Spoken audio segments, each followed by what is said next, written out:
Praise the Lord. Isora paranai jathai. Gathang Isorko ang hambaidang. Dinini be gathar sanko जोंनो पुनराय होफिनबाय आरो बे गोथार सानाव जों बे गोथां इसोरखौ जोंनि गोसो मन हृदय जोंनि आत्माजों सिबिनो थाखाय जों मोजां खाबुखौ मोनबाय बेनि थाखाय बे आफा इसोरखौ हामबायदों आरो दिनैनि जे गुड फ्राइडे गोथार सान बे साननि खुलुमनाय सिबिनाय आरो हामग्लायनायखौ आंनिफ्राय आंनि नखरनिफ्राय आरो आंनि मण्डलीनिफ्राय नोंथांमोन बयनिसिमबो जासिहरग्रोनाय जाबाय दिनैनि बे गोथार हाबाफारिखौ दैदेननाय दैदेनगिरि आरो लोगोसे बेयाव उपस्थित जानो हानाय गासै इसोरनि फिसाफोर दैदेनगिरिफोरखौ लानानै उन्दै गेदेर साफ्रोमबो इसोरनि फिसाफोर बयखौबो फोरबो जिसुनि मुङाव हामबायदों इसोरा जों बयनोबो बोर होथों जों दिनैनि बे प्रग्रामाव जों थांनोसै समा गोबाव जाबाय जों बेखायनो दिनैनि बे मेसेजखौ जों नायनि इसोरा जोंनो मा बुंदों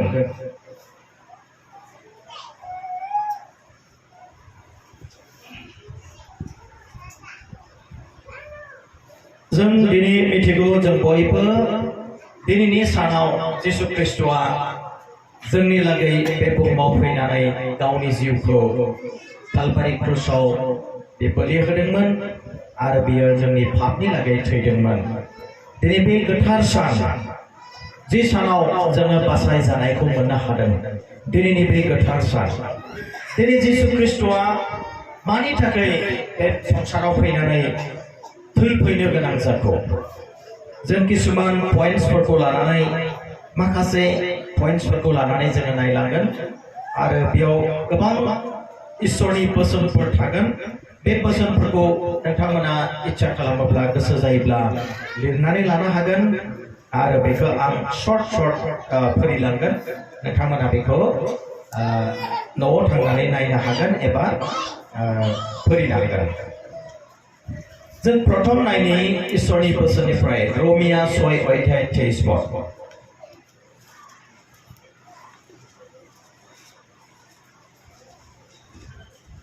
Romans 6:23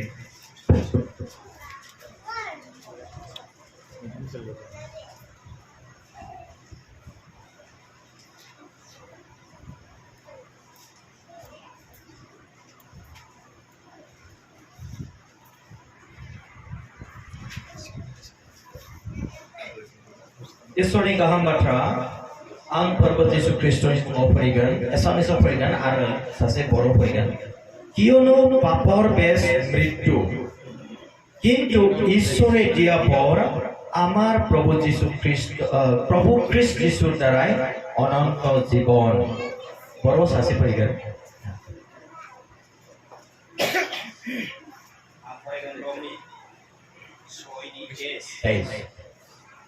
मारना पाप मावब्ला पापनि बिथाइखौ मोनगोन बे जाबाय थैनाय नाथाय बेनो इसोरनि ओरैनो होनाय दान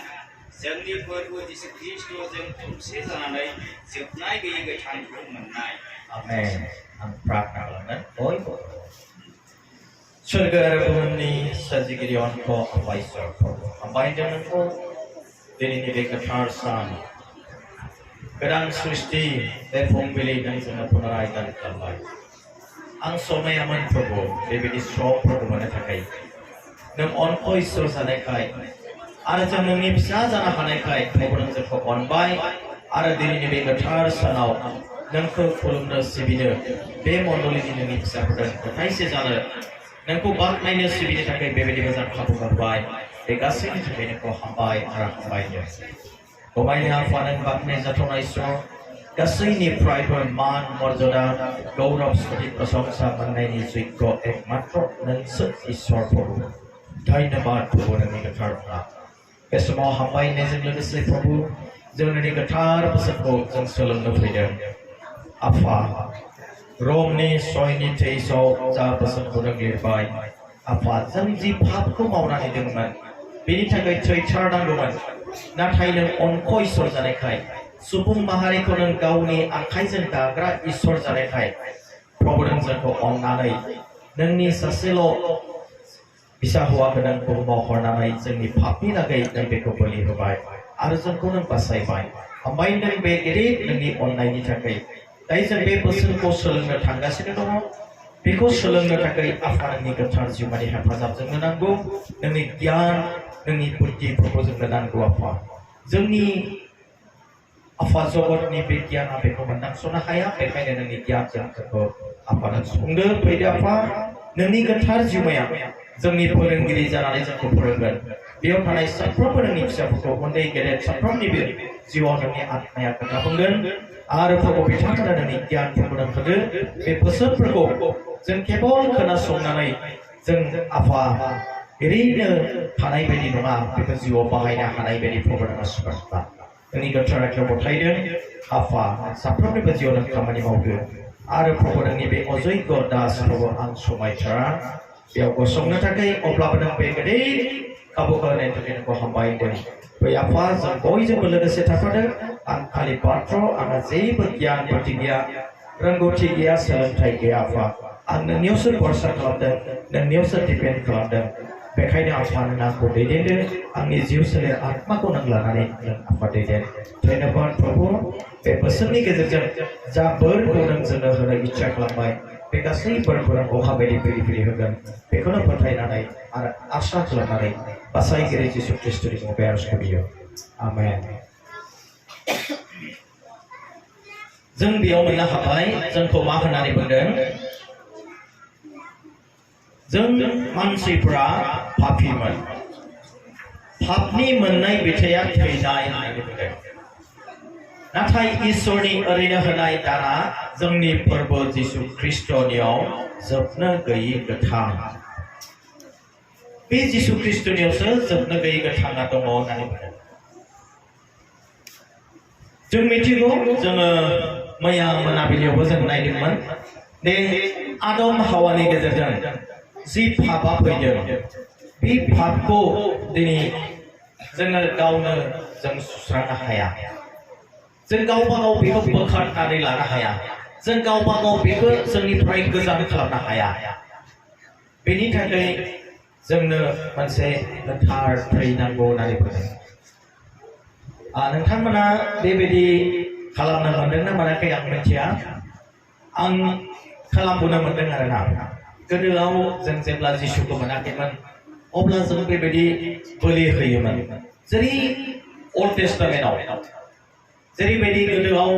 पुराना नियमाव बोलि होयोमोन बेबायदि आं बोलि होबोनो मोनदों बोरमा सिथारनो मोनदों फारेव दाउला बेफोरखौ सिथारनो मोनदों आं गावबो मोनदों गावबो खालामनो मोनदों मानि थाखाय जों बेफोरखौ जि खालामो जों मानसिफ्रा मानि थाखाय खालामो जोङो जोंनि मावनाय पापफोरनि थाखाय जों निमाहा मोननो थाखाय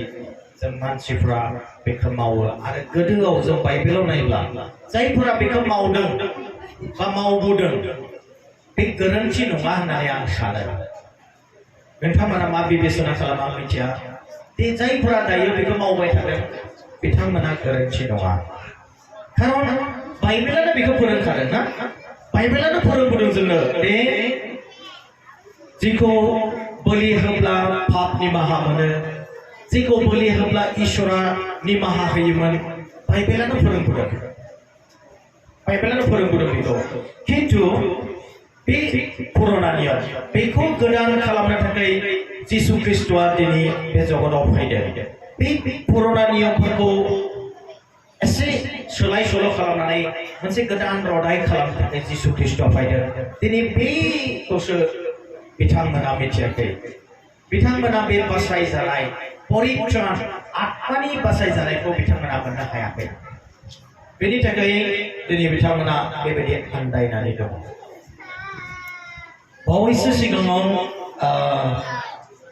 आं किसुमान मानसिफोरजों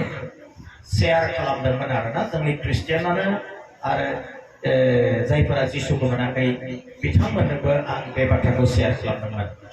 नोंथांमोना मा बिबेचना खालामो आं मिथिया जोंहा दायो मोनसे आसामाव बिहु होननानै बुङो ना बैसागु बेनिफ्राय गोबां जायगाफोराव बिसु होननानै बुङो सोरबा मकर संक्रान्ति बेबायदि बुङो बेखौ जे खुंबोबाय थादों आरो बेखौ जे खुंगोन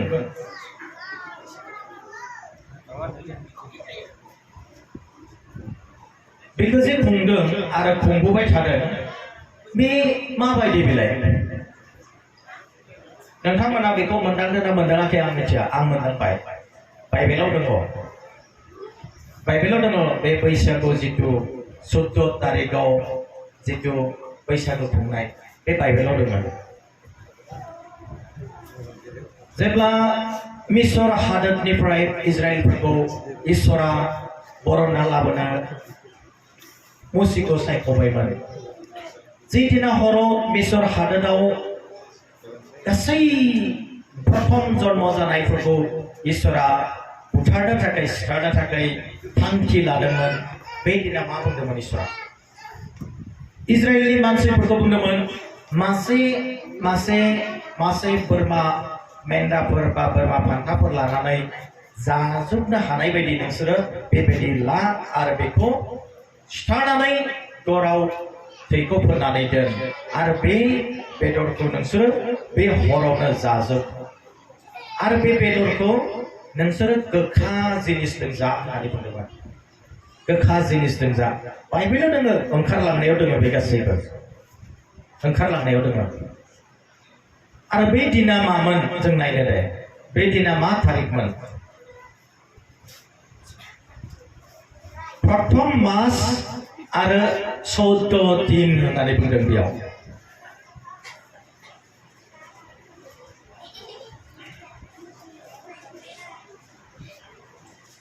प्रथम मास आरो 14 दिन होननानै बुंदों ना जों बेखौ बेयाव मोननो हायो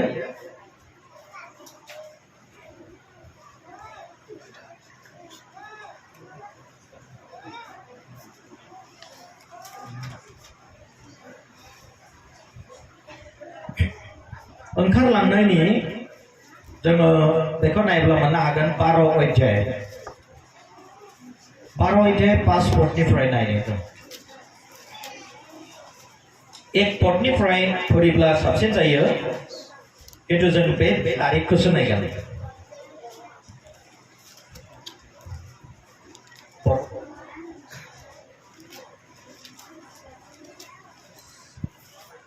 ओंखारलांनायनि 12 फासफोरखौहाय आं फरायगोन गोजौ लिरनाय दं फासफोराव बि मेन्दा एबा बोरमा बिसाया खुनि गैथारै आरो बोसोरसेनि गाज्ला जानांगोन 6, 7, 8 आरो इजराइलनि गासै रायजोफ्रा बेखौ बे नखाफोरनि 14नि दिननि मोनाबिलियाव सिखारथों आरो बिसोरो बिनि थैखौ एफा एफा लानानै जायफ्रा बिनि बेदरखौ जागोन बिसोरनि न'फोरनि दरखंनि मुखाफोर आरो गोजौनि मुखायाव थैखौ फुनथों आरो बिसोरो बे अरावनो बेदरखौ सावनानै एमाव गैयै फिथा आरो गोखा मैगंजों गलायनानै जाथों आमेन जोङो एक पदखौ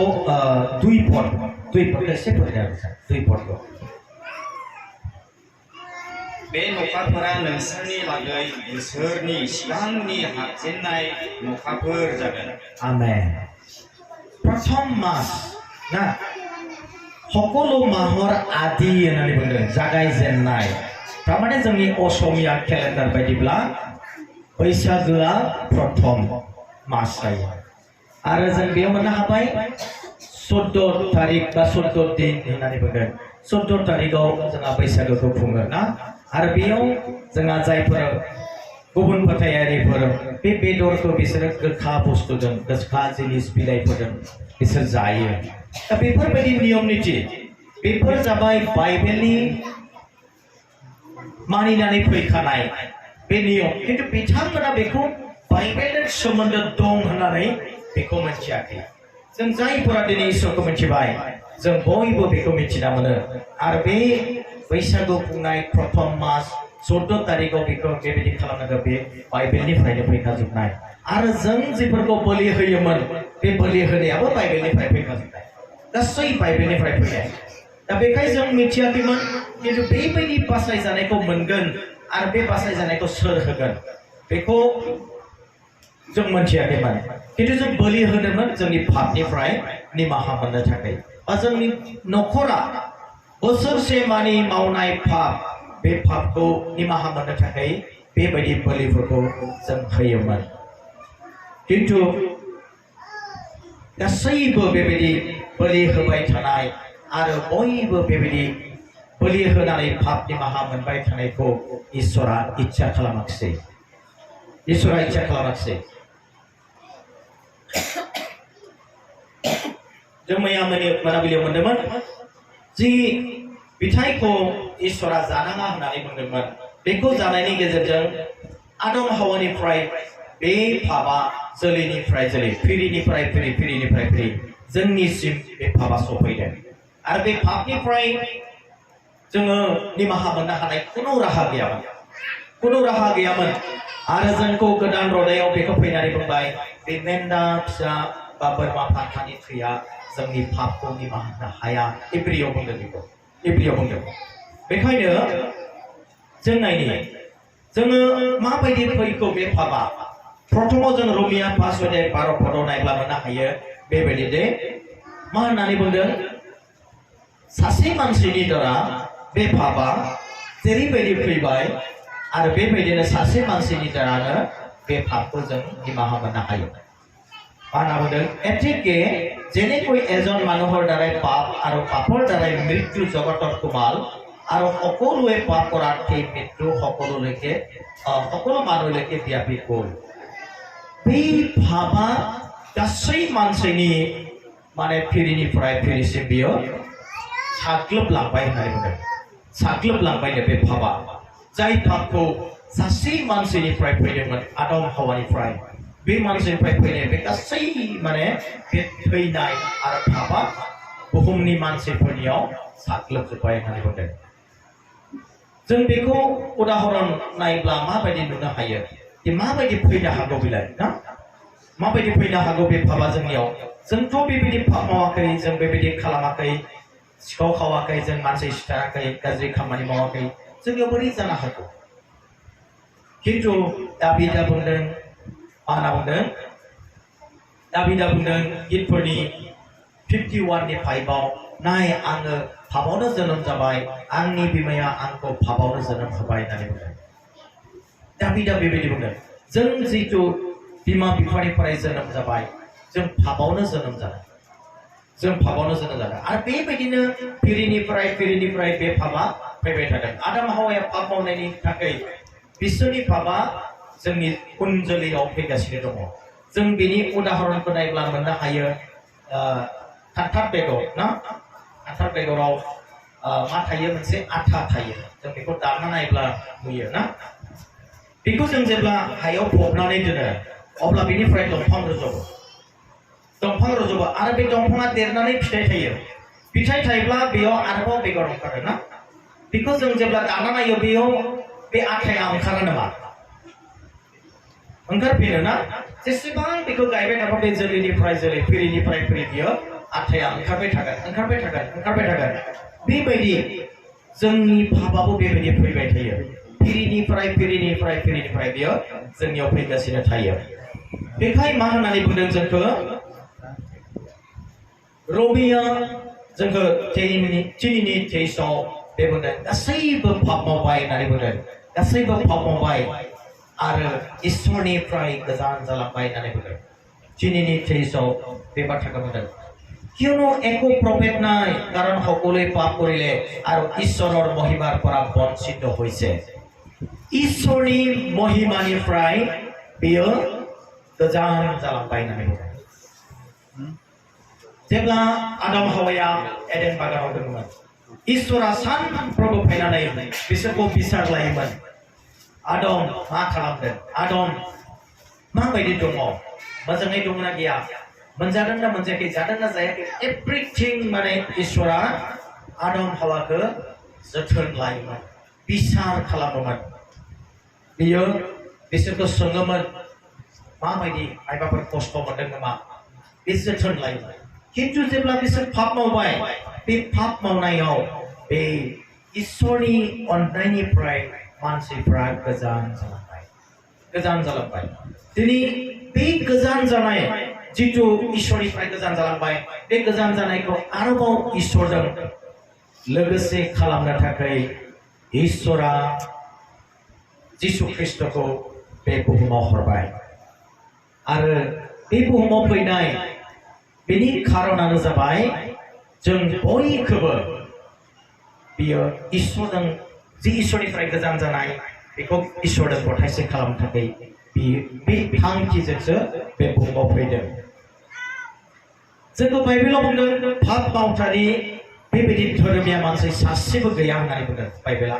पाप मावथारि जायहा पाप मावाखै बेबायदि मानसि सासेबो गैया होनदों उपदेशगिरिनि 7 बालाबनि 20 सिरियाव बे बाथ्राखौ बुंदों उपदेशगिरिनि 7 बालाब 20 सिरियाव बे बाथ्राखौ बुंदों बुहुमाव बेबायदि सासेबो मानसि गैया गासैबो पापी बयबो पाप मावबाय बयबो गाज्रि जाबाय बयबो आद्रि जाबाय आरो बयबो इसोरनिफ्राय गोजान जालांबाय दिनै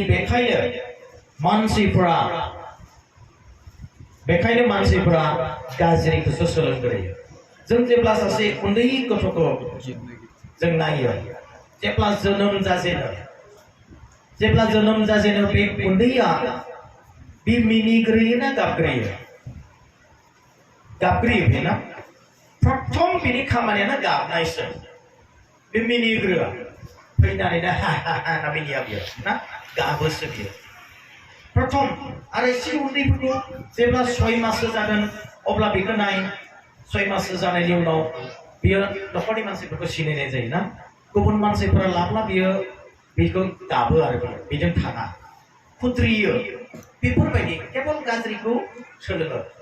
बा गाज्रिखौ बियो प्रकाश खालामो बेखौ दा खालामोबा बेखौ खालामगोन हाब्रुआव दा गेलेयोबा बे हाब्रुआव गेलेगोन बेखौ मोजांसो मोनो जों मानसिफ्रा पापावनो जोनोम जानायखाय बे गाज्रिखौ मावनानै जोनोम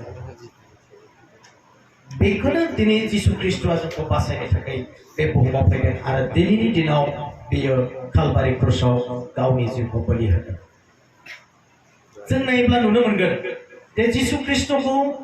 मोनथाम गजाल दोननानै मानो बुथारनाय जाखो मोनथाम गजाल जों मिथिगौ ना दिनै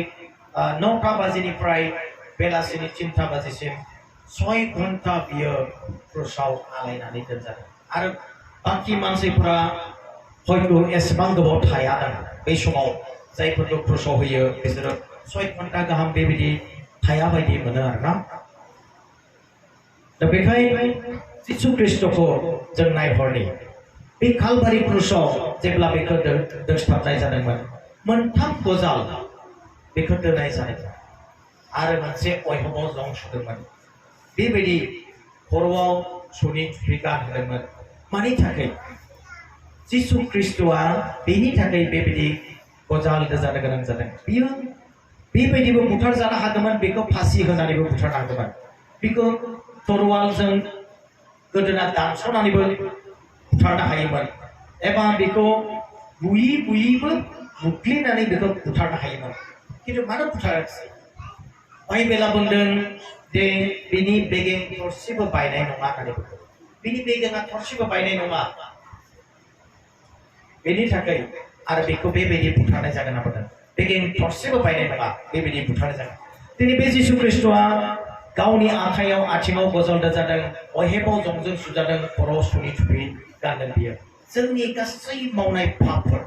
जोंनि आखाइफोरजों मावनाय पाप जोंनि आथिंफोरजों मावनाय पाप जोंनि खर'नि गियानजों जोंनि मेलेमजों गाज्रि सिन्ता खालामनाय जोंनि हृदयनिफ्राय जिथु ओंखारनाय गाज्रि साननाय सिन्ता सरसाफोर बेफोर जोंनि हृदयनिफ्राय ओंखारो बेफोर गासै पापखौ जिसु ख्रिस्टआ निमाहा होनो थाखाय बे गावनि प्रतिटु अंगआव गावनि प्रतिटु बेबायदि अंगआव बियो गाराय खालामजादों आखायाव गजाल होजादों खर'आव थुफि गानहोजादों सुनि आरो अहेबाव जंजों सुजादों आथिङावबो गजाल होजादों जोंनि आथिंफोरजों जों गाज्रि जायगायाव थाङो जोंनि आखाइफोरजों जों सोरखौबा बुयो जोंनि बिसिफोरखौ बा जों गाज्रि खामानिफोरखौ मावो सिखाव खावो बेफोरबायदि पापफोर जिसु ख्रिस्टआ बुंदों नोंसोरनि बेबायदि मावनाय पापफोरनि थाखाय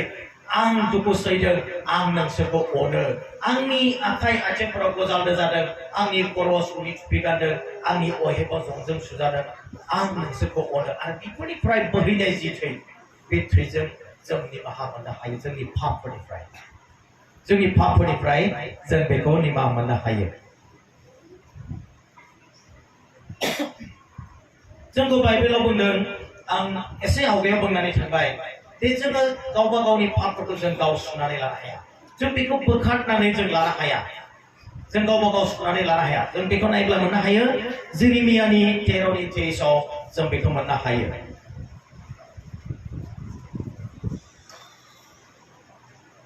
दायो जों बेयाव मोनबाय जोङो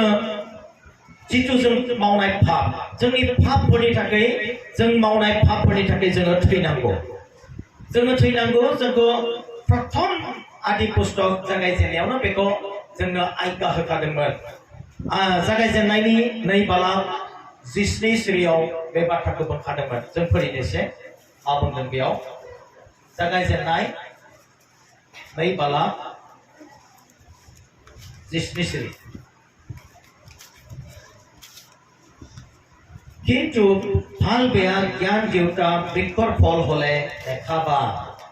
কিয়নো যিদিনা তাক খাবা সেইদিনাই তুমি অৱশ্য মৰিবা बे मोजां गाज्रि गियान होनाय दंफांनि फिथाइखौ नोंसोर दाजा जि दिना जागोन बे दिना नोंसोरो थैगोन इसोरा बुंखादों जि दिना जागोन बे दिना थैगोन थैनाया बेखौ बुङाखै जे बिसोर मोदोम लानानै थैगोन आत्माजों थैगोन आरो बे थैनायानो जाबाय इसोरनि अननायनिफ्राय गोजान जालांनाय इसोरनि अननायनिफ्राय जि दिना आदम हावाया बे पापखौ मावदों बे गोरोन्थिखौ मावदों इसोरनि बोसोनखौ मानिनो हायाखै बे दिननिफ्राय आदम हावाखौ इसोरा होखारनानै हरदों गावजों लाफायाखै आरो बे दिननिफ्रायनो मानसिफ्रा इसोरनि बेरेखा खामानि मावबोबाय थादों काइन हेभेननिफ्राय बेबायदि मानसि सिथारनाय आरो दान होनायफोराव गुसेब गोसो बेफोरबायदि जानाय गाज्रि गियानफोरा मानसिनियाव हाबबोबाय थादों जेब्ला इसोरा नहखौ बुंदोंमोन दै बाना जागोन बेबायदि अखा होगोन नों नाव बानाय अब्ला मानसिफोरा बासाय जानायखौ इच्छा खालामाखैमोन मिनिदोंमोन ठाट्टा खालामदोंमोन मुसिखौ नहखौ ठाट्टा खालामदोंमोन जे बेबायदि फाग्ला जाबाय बियो अब्लाबो नहआ बुंदोंमोन दे नोंसोर गोसो सोलायदो इसोरा बेबायदि नोंसोरखौ सिथारनो थाखाय प्लानिं खालामबाय आरो अखा होनानै दै बाना होनानै नोंसोरखौ सिथारजोबसिगोन खिन्थु बिसोर मानियाखै गोबां बेबायदि इसोरा राहाफोर होबोबाय थादों नाबिफोरनि गेजेरजों इसोरा बेबायदि बोसोनफोरखौ होबोबाय थादों इजराइलफोरखौ गोसो सोलायनो थाखाय इसोरनि मानसिफोरखौ गोसो सोलायनो थाखाय किन्तु इजराइलफोरा गोसो सोलायनो हायाखै मोसेनि द्वारा मिसर हादोरनिफ्राय इजराइलफोरखौ बाहेर खालामनानै लाबोदोंमोन बर'ना लाबोदोंमोन आसरित महिमाफोरखौ इजराइलफोरा नुदों गावनि मेगनजों दिनै जों नुवाखै किन्तु बे इजराइलफोरा नुदोंमोन बे समाव गावसोरनि मेगनजों नुदों इसोरा माबायदि अन्थाइयाव बुनायाव दै ओंखारदों माबायदि मानना सिथावा फैदोंमोन माबायदि दुलाबाथा बिसोरनो बेदर जानो थाखाय बिदोंमोन बेखौ होदोंमोन बेफोर आसरित जेब्ला बिसोर प्रथम थांजेनो बे दैफोरा गाज्रिमोननो ना दैफोरा गाज्रिमोन मोसेखौ बुंबाय नोङो बै दंफांखौ बेयाव गारनानै हो बेयाव दैया मोजां जाबाय बेफोरबायदि आसरित इसोरनि महिमाखौ नुदों अब्लाबो बिसोर गोसो सोलायाखै अब्लाबो पापखौनो मावबाय थादों बिसोरो पापखौनो मावदों इसोरखौ रायदों इसोरखौ दुसिदों मुसिखौ रायदों बेबायदि पापफोरखौ मावबाय थादों इसोरा नाजाबाय थादोंमोन नाबिफोरनि गेजेरजों इसोरनि बोसोनफोरखौ होनानै जिसु ख्रिस्ट मानसिफोरखौ बासायनो थाखाय पापनिफ्राय गोसो सोलायनो थाखाय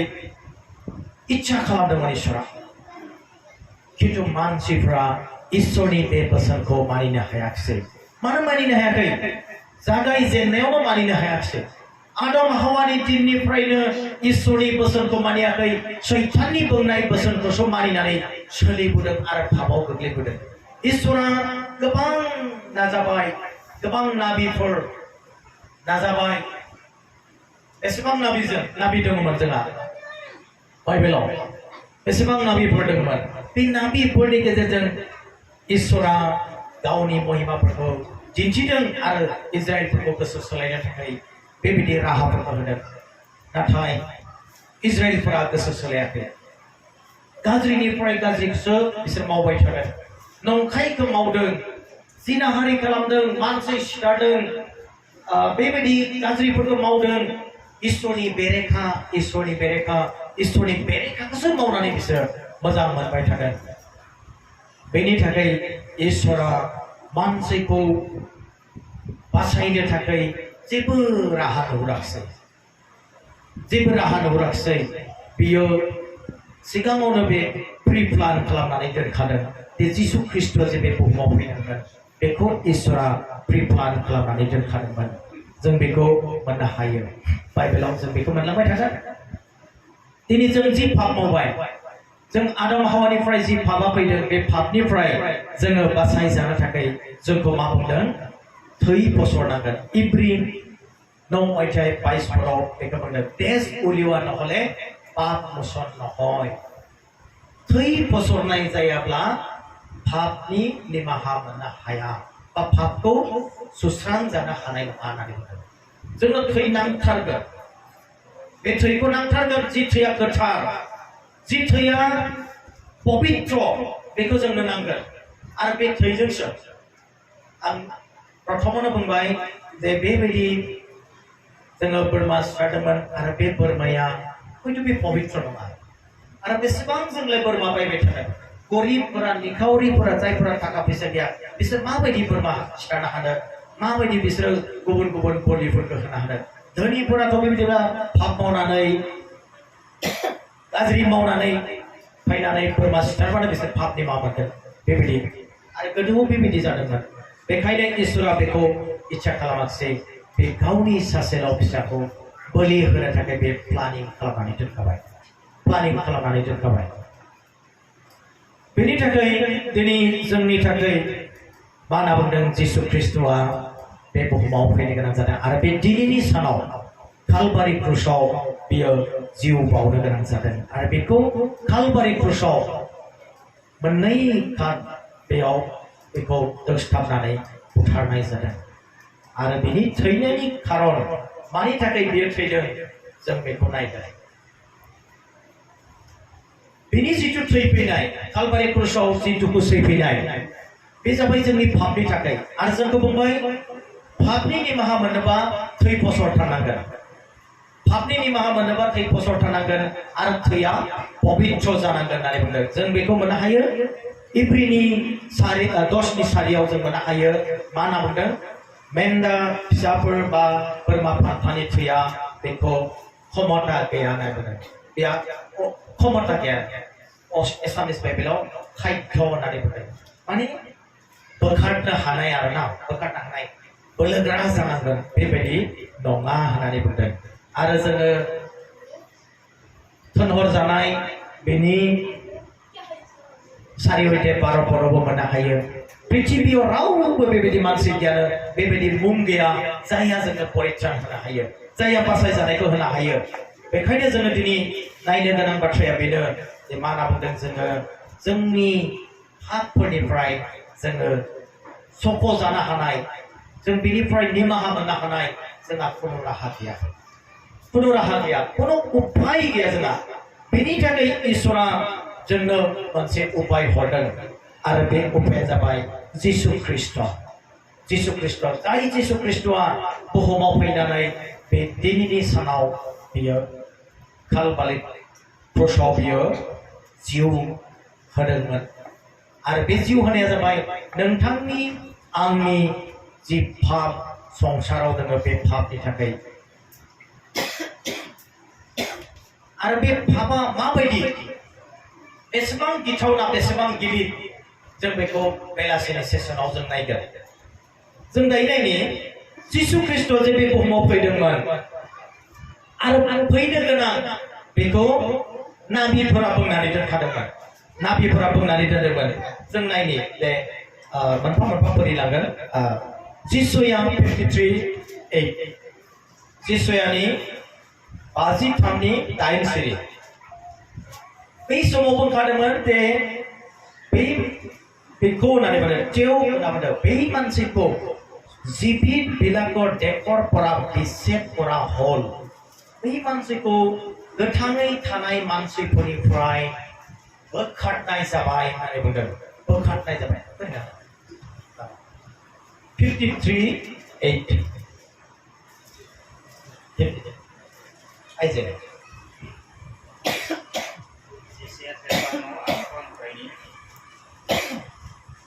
बियो नाख्रेब जानाय आरो दाय फोनां जानायजों लांजादों आरो बियो गोथांफोरनि हादरनिफ्राय एरगार जाबाय होननानै बे फिरिनि मादाव बिनि बिसय सोर गेदेर खालामबाय आंनि हारिनि आयेन बारसिनायनि जुनै बियो बुजाबाय आमेन जों बेयाव मोननो हादों जे बेखौ माबायदिनो गोथाङै थानाय मानसिफोरनिफ्राय जिबित लोक बिलाकर माजरफोरा होननानै बुंदों ना गोथाङै थानाय मानसिफोरनिफ्राय बेखौ मा होनना बुंदों गोजान खालामनाय जाबाय होननानै बुंदों एसामिस माने जिउ उपद्रब आरो दन्देगार दाराय नियाहो उपद्रब गोबां गाज्रि आरो बिनिफ्राय मा होनना बुंदों दन्देगा बुनायजों बेबायदि साजाय होनायजों लांनाय जाबाय आरो देव जे जिबित बिलाकर देखरफोरा बिसेट करा हल गोथाङै थानाय मानसिफोरनिफ्राय बेखौ बोखारनाय जाबाय देवर कालर लोक बिलाकर माजर कोने ইয়াক বিবেচনা কৰিছিল बै समनि मानसिफोरा बेखौ साननानै नायनो हादोंमोन साननानै नायदोंमोन मुर जातिर अधर्मर कारणे जेव आघातित हल मुर जातिर अधर्मर कारणे आंनि जातिनि मानसिफोरनि लागै पापफोरनि लागै बियो बुजाबाय होननानै बुंदों आघातित हल आघात खालामजानाय जाबाय जिसुया नाबिनि गेजेरजोंनो बे बाथ्राखौ बुंखाना दोनदोंमोन बेजि दिनैनि दिनाव कालबारि क्रुसाव थैफैगोन बै समाव 2024 सननि सिगाङावनो बेजि कालबारि क्रुसाव थैफैगोन जिसुया नाबिनि गेजेरजों बेखौ बुंनानै दोनदोंमोन आरो बेनिफ्राय मा होननानै बुङो जिसुया बेनिनो 53नि 10 पद तथापि तेव गुरि কৰিবলৈ जिहुৱাৰ इच्छा हल बर' मा होनना बुंदों सार 10 पद अब्लाबो फोरबोआ बेखौ जरा खालामनो इच्छा जादों बियो बिखौ दुखु सैहोबाय जेब्ला बियो गावखौ पापनि जोलै गुलि बावगोन अब्ला बियो गावनि जोलैखौ नुगोन आरो बियो गोबाव दिनफोर गोथाङै थागोन आरो फोरबोनि इच्छाया बिनि आखाइजों जाफुंगोन आमेन फोरबोनि इच्छाया मा फोरबोनि इच्छाया बेनो जों मानसिफोरा जे आदम हावानिफ्राय आं सिगाङावनो बुंखाबाय जों इसोरनिफ्राय गोजान जानाय मानसिफोरखौ इसोरजों गथायसे खालामनो थाखाय इसोरा बेखौ इच्छा खालामो जों मानसिफ्रा जों सुबुंफ्रा बयबो इसोरजों गथायसे जानानै इसोरजों नांथाबना थानायखौ इसोरा इच्छा खालामो इसोरा इच्छा खालामो बेनि थाखाय बियो गावनि सासेल' सारि जानाय फिसाखौ बे बुहुमाव हरदों आरो जोंनि पापनि थाखाय बेखौ क्रुसाव इसोरा बुथारनो थाखाय इच्छा खालामदोंमोन ना तथापि तेव गुरि কৰিবলৈ जिहुৱাৰ इच्छा खालामथारबाय इसोरा आरो मा होननानै बुंदों तेव जाथना पेलाले खैफोदाव खोख्लैबाय होननानै बुंदों তুমি তেওঁৰ প্ৰাণ পাপাৰ্থক বলিস্বৰূপে উৎসৰ্গ কৰাৰ পাছে তেওঁ নিজ বংশ দেখিব गावनि बे फिसाखौ बोलि होनायनि गेजेरजों इसोरा गावनि बंशखौ नुफिनगोन होननानै बुंदों तेव दीर्घजीवी हब आरो तेवर हातर द्वाराय जिहुৱাৰ मनोबांसा सिद्ध हब जिसु ख्रिस्टनि बोलि होनायनि गेजेरजों बोलि जानायनि गेजेरजों इसोरनि इच्छाया जाफुंगोन होननानै बुंदों बेनि इच्छाया मा जों मानसिफोरा इसोरजों गथायसे बै एडेन बागानाव जेरैबायदि थादोंमोन बेबायदि थाफानो मोनफिननायखौ इसोरा इच्छा खालामो बेबायदि थाफानायखौ इसोरा इच्छा खालामो इसोरा इच्छा खालामो जोंखौ आलादा जाना थानाय बा गोजान जाना थानायखौ इसोरा इच्छा खालामा बेनि थाखाय इसोरा प्रथमनिफ्रायनो बे परिकल्पनाखौ खालामबाय थादोंमोन बे आसनिफोरखौ खालामबाय थादोंमोन जोङो थोनहर जानाय 2 बालाब 23 सिरिखौ जों फरायबाय थोनहर जानाय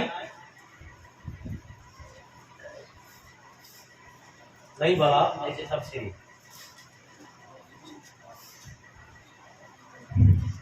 সেই জনাকে ঈশ্বৰৰ নিৰূপিত মন্ত্ৰণা আৰু পূৰ্ব জ্ঞান অনুসাৰে সদায় দিয়া হলত তোমালোকে অধৰ্মীবোৰৰ হতুৱাই ক্ৰুচত দি বধ কৰালা অধৰ্মীफोरनि थाखाय अधर्मीफोरनि द्वारानो बेखौ मानो क्रुसाव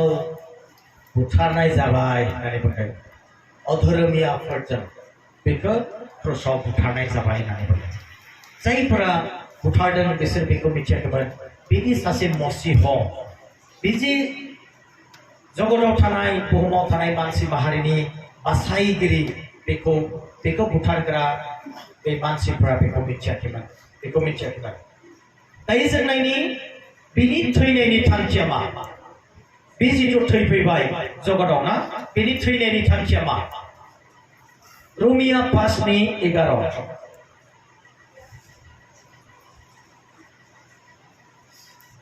रोमिया 5:11 बे मा बुंदों अकल के নহয় যি জনাৰ দ্বাৰাই আমি ঈশ্বৰৰ সৈতে এতিয়া সেই মিলন পালো আমাৰ এই প্ৰভু যীশু খ্ৰীষ্টৰ দ্বাৰাই ঈশ্বৰত উল্লাস কৰিছো বৰ मा बुंदों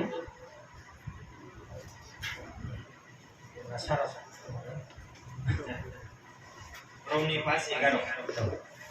नाथाय बेल' नङा इसोरा जीशु ख्रीष्टजों जोंखौ रंजाहोबाय मानोना जोंनि प्रभु जीशु ख्रीष्टआनो जोंखौ दा इसोरनि बिसिगिफोर खालामबाय आमेन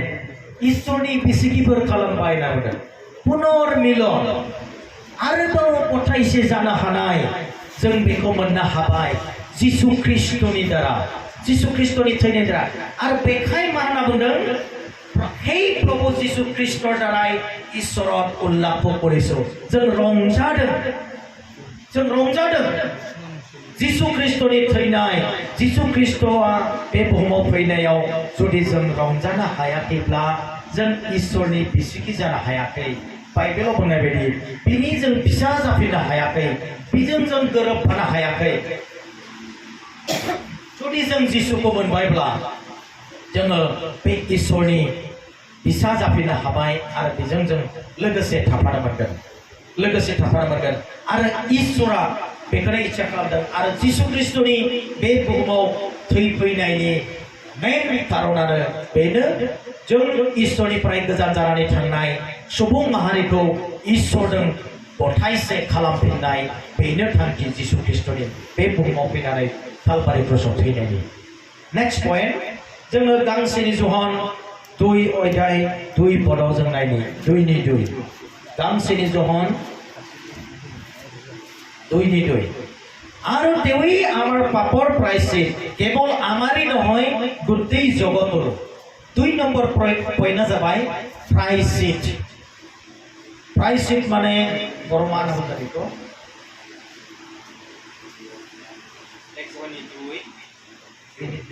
आरो बियो जोंनि पापफोरनि थाखाय बुरैनाय जोंनि थाखायल' नङा संसार मानिनि थाखाय आमेन बुरैनाय थारमाने प्रायश्चित आं थैनांगौआव सोरबाया थैबाय ना आं जेलाव थांनांगौमोन नाथाय आंनि जायगायाव गुबुन सासे सोरबा थांबाय नै बेखौ बुंदों प्रायश्चित खालामनाय आरो बेखौ मा होनना बुंदों केवल जोंनि थाखाय नङा होनना बुंदों गुट्टै जगतनि मानसिनि थाखाय गुट्टै जगतनि सुबुं माहारिनि थाखाय बेखौ जीशु ख्रीष्टआ दिनै बे बुहुमाव बिनि थैफैनायनि खारन बियो जों जेराव थैनांगौमोन बे गाव थैबाय आरो जोंनि थाखाय बे प्रायश्चित खालामफैबाय बियो प्रायश्चित खालामफैबाय 3 नम्बर पॉइंट बदली खालामनाय असमियाव खाल खलनि होनना बुंदों आरोना खाल खलनि आं जेखौ बुंबाय आं जेलाव थांनांगौमोन किन्तु आंनि जायगायाव गुबुना थांबाय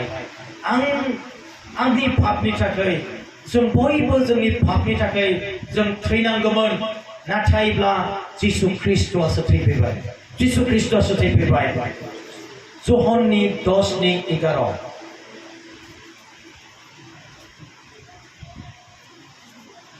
जहननि 10:11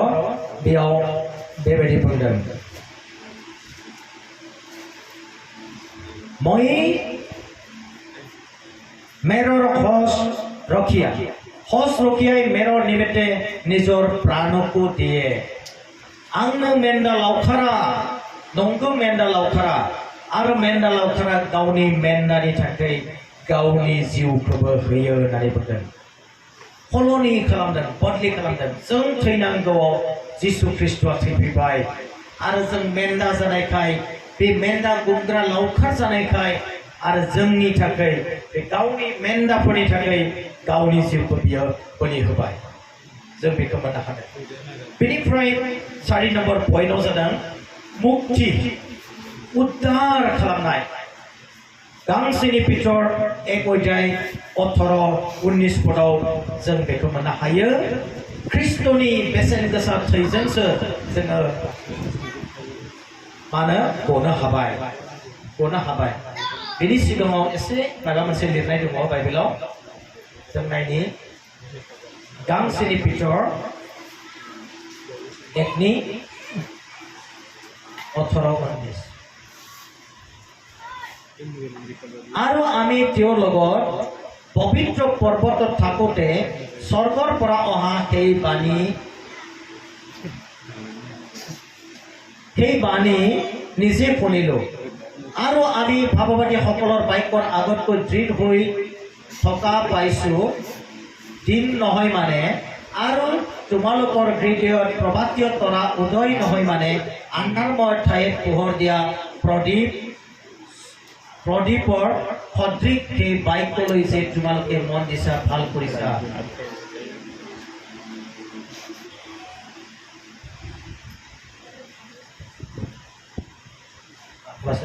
सॉरी आप गुबुन कसो परिबेथ थाबाय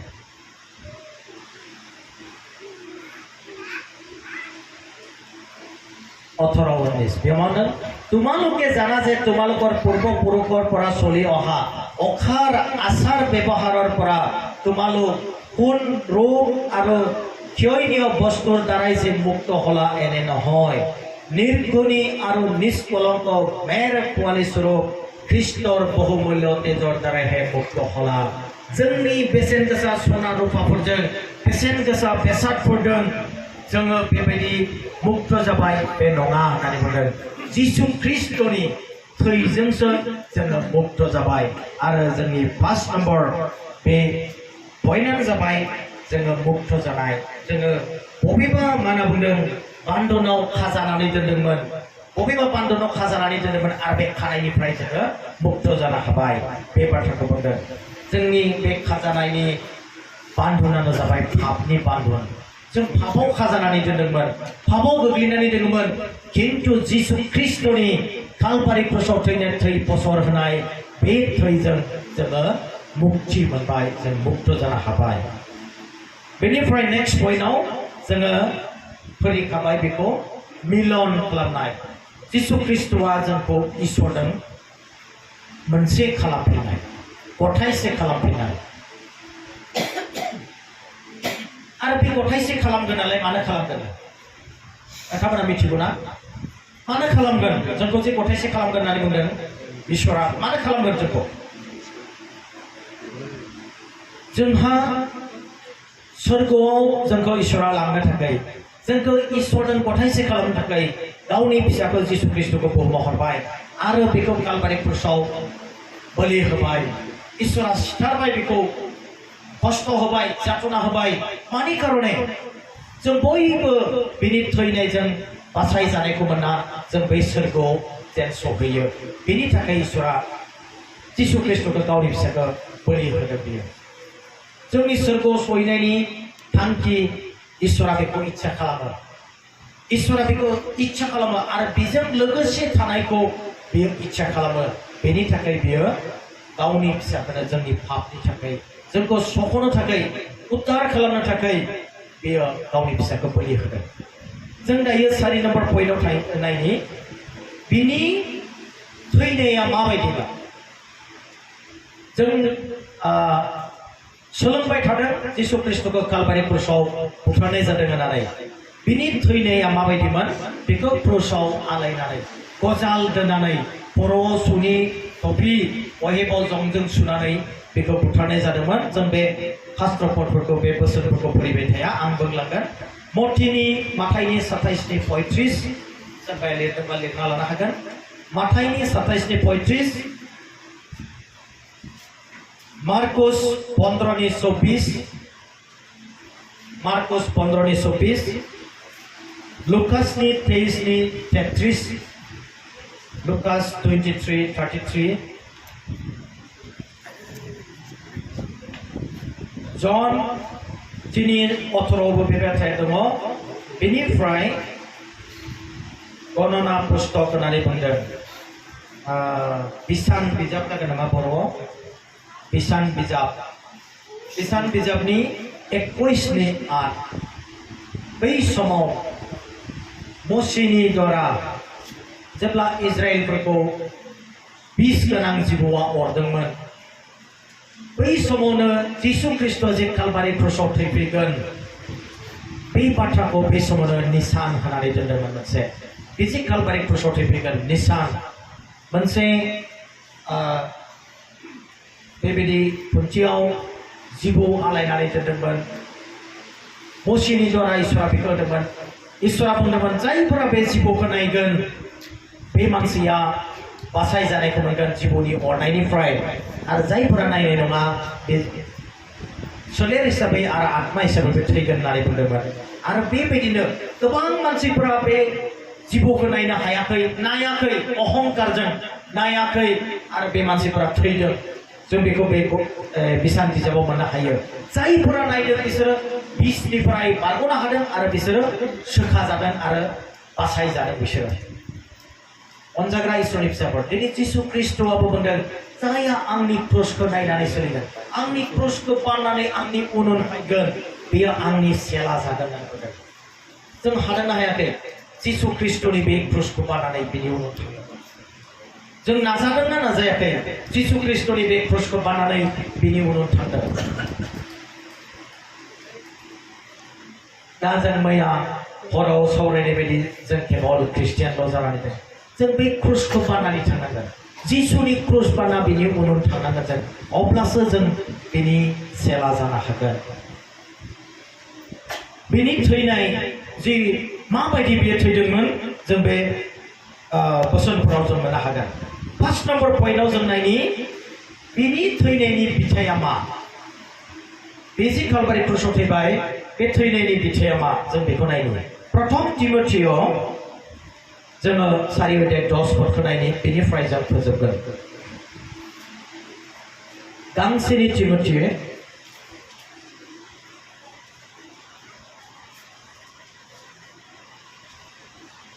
4 বালা বিনি জি সিরি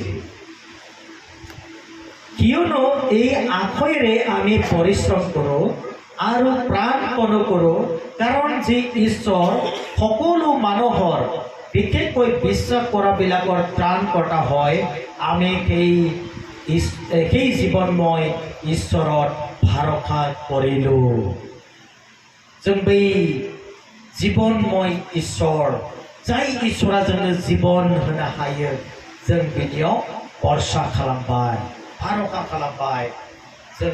बेखौ मोननो हादों आरो मा होननानै बुंदों गासै मानसिनि थाखाय फोथायजाथावना जानो थाखाय बिश्वासकारि जानो थाखाय बे जिसु ख्रीष्टआ बे बुहुमाव फैबाय आरो बे बुहुमाव बियो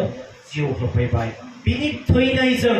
मानसिफोरा जेन बासाय जायो फोथायनायजों बासाय जानो हायो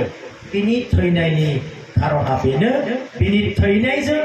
जों बयबो पापाव आद्रि जाना थानाय गोग्लैसोनानै थानाय जों इसोरनि फिसाफ्रा जेन जोङो जायफोरा गोग्लैना थानाय बिसोर बासाय जानायखौ मोनो सख' जानायखौ मोनो मुक्ति मोनो जों थैनांगौआव थैनो नांलिया नै बिनि थाखाय बेयाव थैफैदों आरो बिनि थैनायनि बिथायानो बेनो जों बासाय जानायखौ मोननाय बयबो बेखौ फोथायनो हानाय बिनि थाखाय जोबनायाव आं बेखौ बुंनो इच्छा खालामदों जोङो बे जिसु ख्रिस्ट'नि जिथु कालभारि क्रसआव थैफैनाय जों केवल बिनि थैनायजों जों पाप मुक्ति मोनगोन बे नङा जों बेखौ फोथायनांगोन जों मैयाबो बेखौनो बुंदोंमोन जों ओरैनो सोरगोआव थांनो हाया जों ख्रिस्टियान जाब्लानो बाप्तिस्म लाबानो सोरगोआव थांनो हाया अनजाग्रा इसोरनि फिसाफोर जिसु ख्रिस्ट'नि बे बुहुमाव फैनायनि थांखि बे कालभारि क्रसआव थैनायनि थांखि बे थांखिया जाबाय जों बयबो इसोरनिफ्राय गोजान जानानै थानाय बयबो सुबुं माहारिया इसोरजों खौसे जाफिननो मोननाय बा खौसे जाफिननायखौ इसोरा इच्छा खालामो बेनि थाखायसो जिसु ख्रिस्ट'आ बे बुहुमाव फैनो गोनां जादों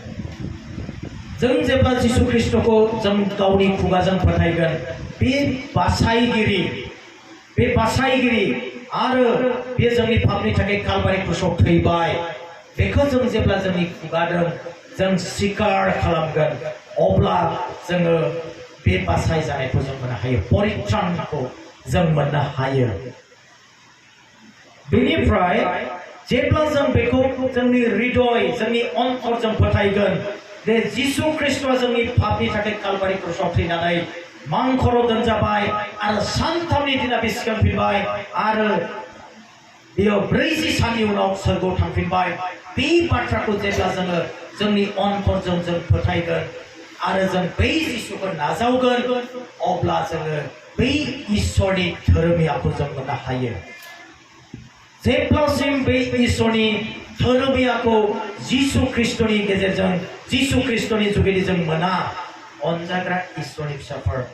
मालाबाबो साननो नाङा जों सोरगोआव थांगोन खारन इसोरा धार्मिक इसोरा धोरोमिया बेयाव अधोरोमियाफोरा थाफानो हाया कालभारि क्रसआव जिसु ख्रिस्ट'खौ दिनैनि दिनाव आलायनानै दोनदोंमोन जिसु ख्रिस्ट'आ गाबख्रावदों हसिख्रावदों एलै एलै लामा साबाक्तानी अ आंनि बिफा आंखौ मानो नागारखो होननानै बुंदोंना बाइबेलाव मानो नागारखो इसोरा गावनि फिसा हौवाखौ मानो नागारखो कालभारि क्रसआव जेब्ला बेखौ दोगस्ताबना दोनदों 6 घन्टा मानो नागारखो इसोरा मानो नायनो हायाखिसै खारन संसारनि मानसि माहारिनि पापा बिनि सायाव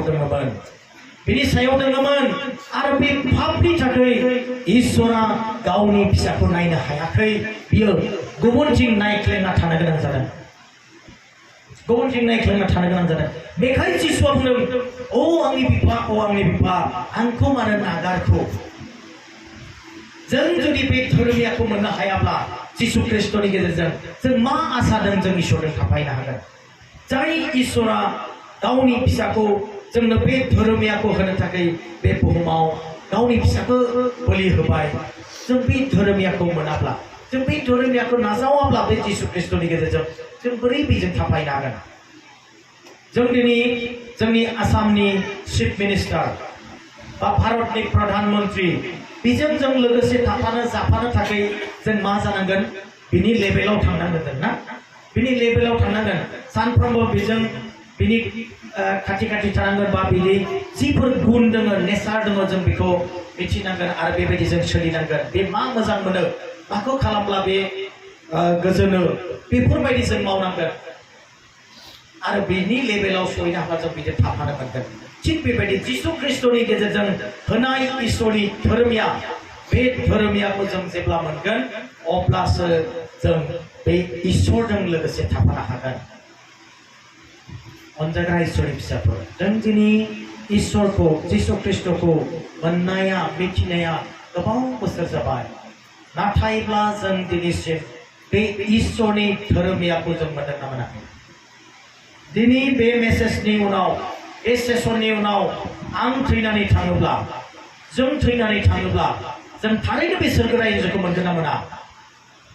जोंहा बे फोथायनाया बे आसाया दंना गैया जोंहा बेबायदि सिन्ता दंना गैया जों मोनगोन ना मोना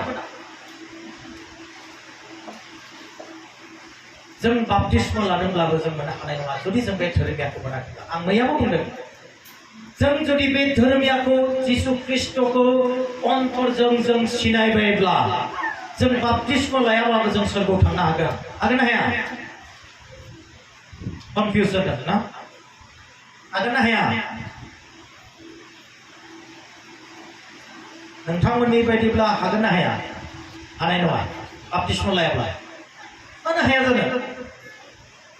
क्रुसाव जि सिखाव सानैखौ आलायनानै दोनदोंमोन बै सानै सिखावनि सासेया बै दिना जिसुआ बुंदों दिनैनो नों आंजों परम देशआव थांगोन बे बाप्तिस्म लादोंमोन लायाखै बे गिर्जा थांदोंमोन थाङाखै लगन प्रार्थना लादोंमोन लायाखै अन्तरजों जिसुखौ नाजावदोंमोन खिन्थु जगताव थानायफोरा लाथारनांगोन सोरबाया थैथारनोसै जिसुखौ मिथियाखै दासो मिथिबाय बे अन्तरजों जुदि जिसुखौ नाजावनो हायोब्ला परित्रान मोनगोन बियो बेनि उदाहरन बै दुष्ट मानसियानो क्रुसाव आलायना दोनजानाय बे सिखावसोमोन जिसुखौ बुंदों अ फोरबो नों जेब्ला नोंनि रायजोआव फैगोन आंखौबो गोसोखांफा जिसुआ बुंदों नों दिनैनो आंजों परम देशआव थाफानो मोनगोन मा मोजां खामानि मावदोंमोन जिसुआ बे दिनानो बेखौ परम देशआव लांदों बे पास्टरमोन ना पाद्रिमोन ना रेभारेन्डमोन ना थिउलिजियानमोन मामोन बे सासे दुष्ट मानसिसो मानो मोनखो अन्तरजों जिसुखौ सिनायबाय अन्तरजों जिसुआ जि धोरोमियाखौ होनो फैदों बे धोरोमियाखौ बे नाजावदों बे नायबाय थादों बे मानसिया कुनु दाय मावाखै कुनु दुस खालामाखै बियो कुनु पाप मावाखै बे दुखु सैनांदों गुबुन सासे दुष्ट मानसिया बुंदों नों ख्रिस्टब्ला जोंखौबो रैखा खालामदो आरो नों गावबो बिनिफ्राय ओंखारदो ठाट्टा खालामदों गोबां मानसिफोरा अपमान खालामदों बेखौ जों बेलासि समाव बेखौ मोनगोन खिन्थु गुबुन सासेया बुंदों बेबो बुंनो हायोमोन आंखौबो रैखा खालामफोरबो आंनि न'खरखौ नायदो आंनि गथ'फोरखौ नोङो अनदो आंनि गथ'फोरखौ बेबायदि मोनसे मोनजानायनि राहा हो होननानै बुंनो हागौमोन खिन्थु बुङाखै आत्मानि थाखायसो बियो बिदों सलमन राजाया आरज खालामदोंमोन इसोरनियाव प्रभु आंनो बेबायदि गियान हो बेबायदि बुद्धिखौ हो जेन आं इजराइलफोरखौ नोंनि रायतफोरखौ जायफोरखौ साननानै साननो हागौआ बेबायदि मानसिफोरखौ बिसार खालामनो हानाय गियान आरो बुद्धिखौ हो इसोरा रंजादोंमोन उत्तम बोरखौ बिबाय उत्तम बोरखौ बिबाय आं सन्तुष्ट जाबाय होननानै बुंदों नोङो बै पापिफोरनि थाखाय बासाय जानायखौ बियासै नोङो नै इसोरा बेबायदि अनुग्रह खालामनो हायो अनजाग्रा इसोरनि फिसाफोर जों थैनोसै समाव जों जुदि जन्मनिफ्राय ख्रिस्टियान जों खबरबार्ता लाबाय थादों गाहाम रादाबखौ लाबाय थादों जों नाजावाखैब्ला बे कनसिडार गैया बेयावले कनसिडार गैया बेखौ आं बुंनो हाया खिन्थु जायफोरा दासो दिनैसो नैबे समावसो बे थैथारनोसै बे दुष्ट मानसि बायदि सिखाव बायदि क्रुसाव आलायना जानाय बेबायदिब्ला बियो बासायजागोन उइदाउट बाप्तिस्मा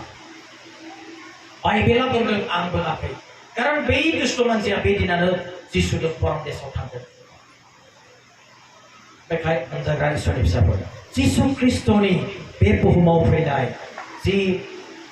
कालभारि क्रुसाव फैनाय बेनि उद्देश्यआनो जाबाय इसोरनि धोरोमियाखौ जोंनो होनो जोंनि पापफोरखौ निमाहा होनानै जोंखौ गाज्रिनिफ्राय गोजान खालामनानै इसोरनि धोरोमियाखौ जोंनो होनो थाखाय बे फैदों जाय धोरोमियाखौ मोननानै जों बे जिसुजों बा बै इसोरजों जों गथायसे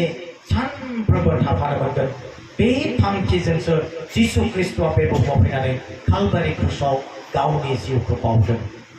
गावनि जिउखौ बलि होदों